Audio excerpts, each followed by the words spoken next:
So far, we have dealt only with trinomials that have a lead coefficient of 1. Things like x squared plus 6x plus 5. Or maybe x squared minus 8x plus 13. We've only dealt with those types of trinomials.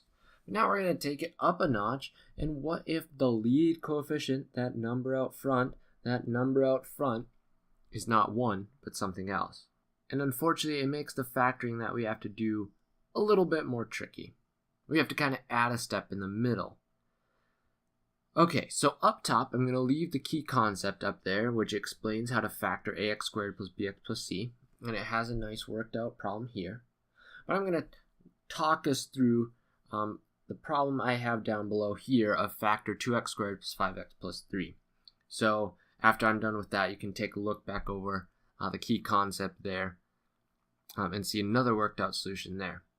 Now, when we factor this with a lead coefficient other than 1, I can't just jump to this general form like that. There's more going on. So I can't just find factors of 3 that add to 5, factors of this last term that add to 5. We're going to do something like that. However, we got to do something first. Now, what I always do when I factor is you should always look for a GCF first. Is there a greatest common factor between all 3 of these terms? Is there something I can factor out? There's not. So now I've got to go to my trinomial method. And first step, I take that lead coefficient and I multiply the last term by it. So I go 3 times 2 is equal to 6. I'm doing this off to the side.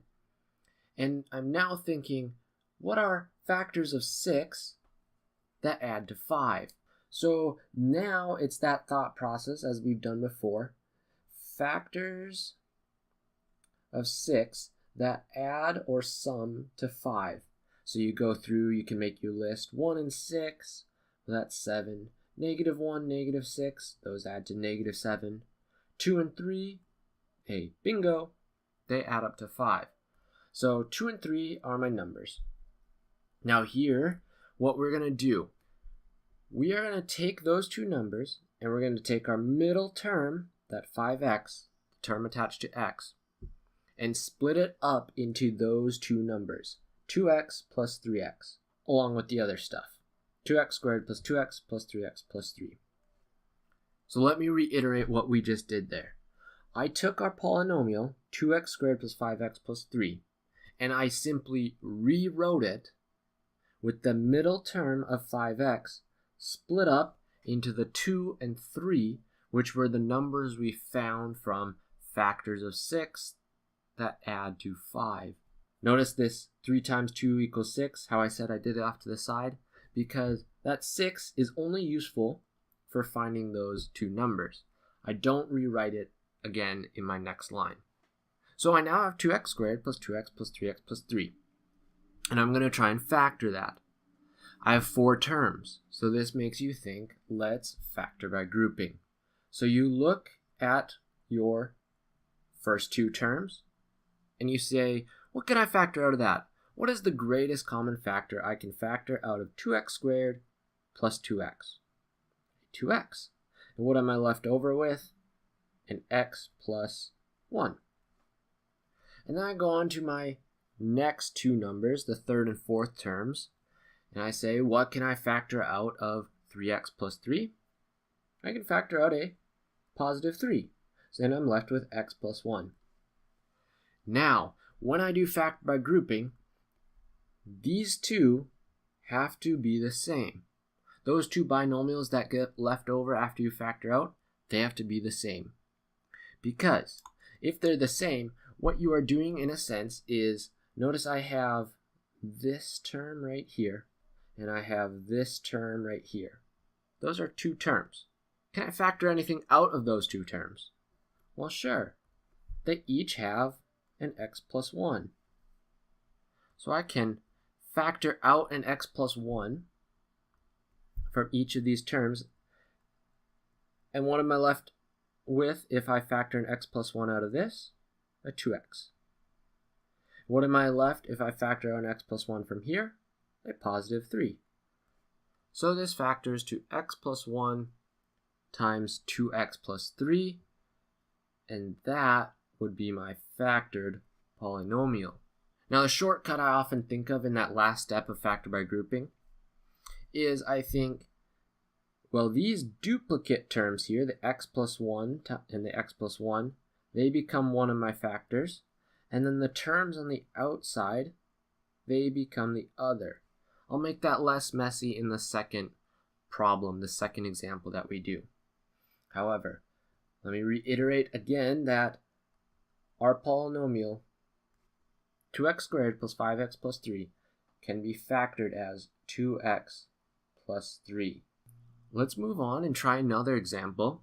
Up top, I've now written kind of the 5 general steps to factor these polynomials with a lead coefficient of not 1. That's why I have this little a up front.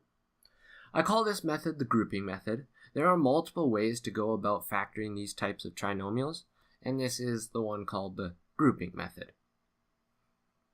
So step 1, always try and factor out a greatest common factor. That's always your first step when you are factoring. Well, I'm looking at my polynomial here, 4x squared plus minus 13x plus 10, and there is nothing that I can factor out of that.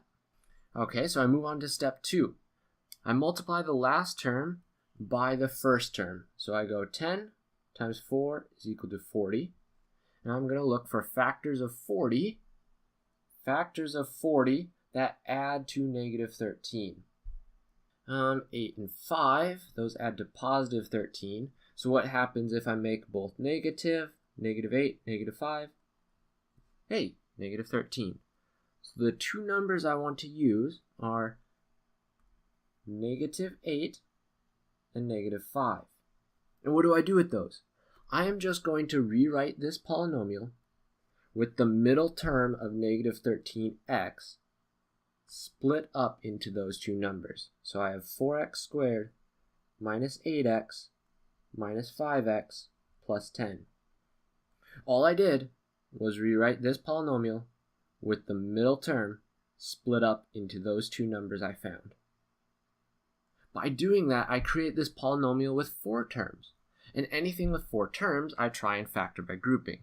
And in this case, it will work out. So I look at the first 2 terms, and I factor out a greatest common factor from them, which is a 4x, and I'm left with an x minus 2. And then I look at the second 2 terms, negative 5x plus 10, and I can factor out a negative 5 from there, and I'm left with x minus 2. And notice how I factor out a negative 5 instead of just a positive 5. If I would have factored out just a positive 5, I would have been left with negative x plus 2.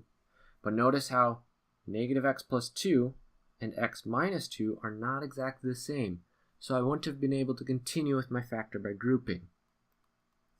So that's not what I want to do. I want to factor out the negative 5 because then these two remaining factors, I should say those two remaining binomials, are exactly the same. So I continue with my factor by grouping. Shortcut way now. The terms on the outside become one of the factors, and this duplicate pair combine to be the other factor of x minus 2. And voila, I have factored my trinomial into 4x minus 5 times x minus 2. And we've done that with the grouping method.